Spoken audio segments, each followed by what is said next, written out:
Does Jujutsu Kaisen even make sense? People always guess up the power system, but does curse techniques and curse energy even make sense in itself? Why can't people even see Jujutsu sorcerers in the first place when they're fighting? And how the hell is this guy alive? Wasn't this guy meant to be dead? Anyway, it seems that yes, it does. All of it makes perfect sense. And I'm here to explain why that is the case. I know there's a lot of people thinking that Jujutsu Kaisen is confused and then it doesn't really make sense, but I'm here to break down why indeed it does make sense. But before we get into that, Usu! My name is Xiao, and make sure you leave a like on the video, subscribe if you're new, turn on the post notifications. I would really appreciate it. We're trying to hit 20k by the end of the year. We'll put in on our grind, we'll do daily uploads, so I'm trying my best to. And yeah, let's see if Jujutsu Kaisen really even makes sense in the first place. Let's talk about some curse techniques. Before knowing curse techniques, you have to know cursed energy. Cursed energy are negative emotions that are formed from humans that can be controlled. This means Jujutsu sorcerers have a controlled sense in their emotions to nurture cursed energy to exercise their curses. To dumb that down a bit more, humans bring out bad emotions. Bad emotions equal monsters. Sorcerers control bad emotions and can kill monsters. You get it now? This helps to see monsters too, because without being able to control it, you can't see the monsters. Now, curse techniques specifically is an intrinsic technique that forms when you reach a certain level of Jujutsu sorcery, which is an extension of cursed energy as the source. Not everyone can obtain this, especially if you're weak, but it can definitely prove useful in battle. Think of it as electricity in your house, and your phone charger is the curse technique. Your phone charger doesn't work for Android and other phone services except iPhones, which means that this is only unique specifically to the iPhone. Take for instance, Inumaki Toji has a curse technique, which is his cursed speech. That is passed down from his family. Specific families such as Inumaki, Kamo, Gojo, Zenin clans have specific curse techniques that would allow you to have prior knowledge on their family, since they are known as part of the big Jujutsu families. So most, if not all, curse techniques have a predisposition to be like that at their birth. Pretty much. So if you ever wondered why someone else couldn't use the other person's curse technique or learn that one instead, that's pretty much the reason why. Now let me ask you a quick question. Did you think that Jujutsu sorcerers were able to kill curses and destroy buildings? People can see them as well in the process? Well, they can't see any of it. Jujutsu High as a school is covered by a barrier, which means it's hard for people to even spot where the school is in the first place unless they have prior knowledge to where it is. And usually before a Jujutsu sorcerer is about to fight and exercise a curse, they use a barrier that allows people in the public to not see what they're doing inside. And in some cases, it's depending on the sorcerer, they might be able to distinguish who can enter the barrier and who cannot. Pretty much it acts like a force field, and depending on the skill of the caster, the barrier could prove weak and strong, as well as being able to reach specific conditions. Similar to Kenny Boy, being able to keep Gojo out is pretty impressive, while allowing the other teachers to get in. These barriers have been used in multiple situations, by the way, like Mahito vs Yuichi and Nanami, Hanami versus the students, and even in Shibuya. People are naturally not able to see negative emotions, meaning they can't see what they form, which is cursed spirits, due to those negative emotions. The only instance in which they can is if they are reaching near death,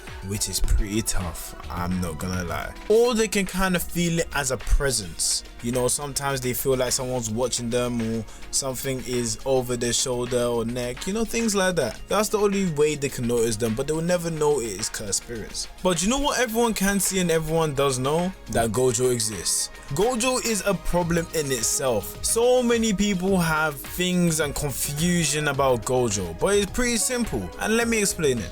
Satoru Gojo is part of the Gojo clan. The Gojo clan has special techniques that are passed down, such as the Limitless, but only a few in the Gojo clan has the 6 eyes at the same time as having the Limitless. If they both have those things, they're able to see things that not a lot of people can see, and has more access to their abilities. This means that they can create infinity.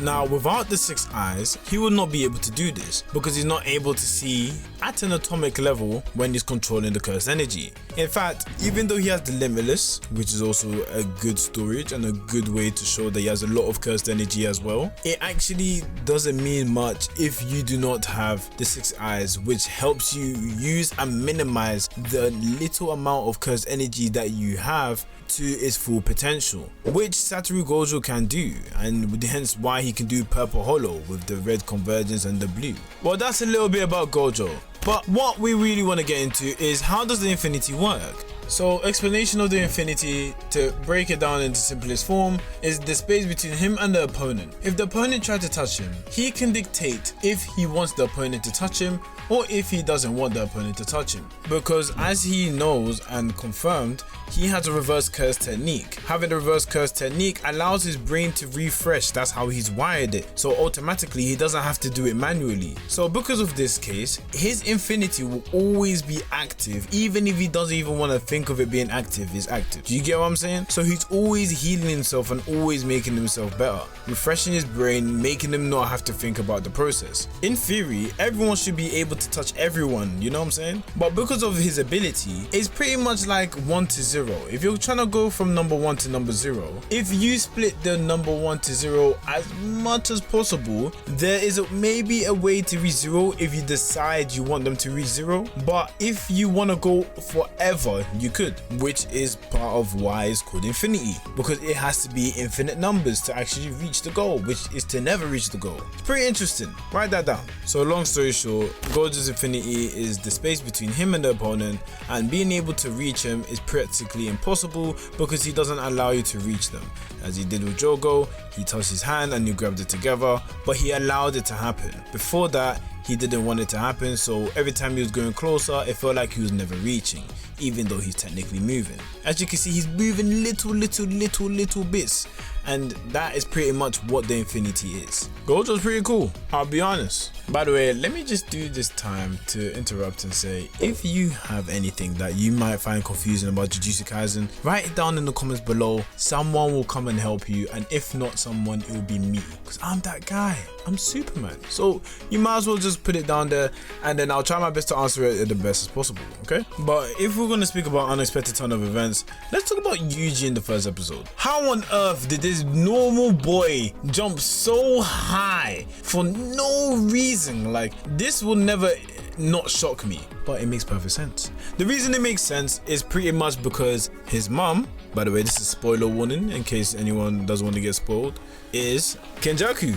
I mean, if the mom is Kenjaku, of course he's going to be able to jump so high and have more powers or more things about him than the normal person. Not saying that he is a cursed object or something like that, but being able to control Sukuna, being able to handle these things normally. Even Gojo said, hey, he has a few loose screws in his head. Like, he's not normal. Similar to what he said to Megami, he's just not normal. There's something wrong with him. So yeah, it's something special about him, especially when the brain in Ghetto is the mother of Yuji, making Choso the brother. But does that mean he's part of the Camel clan? Or just the half brother of Choso? It's all confusing, isn't it? But it also makes perfect sense.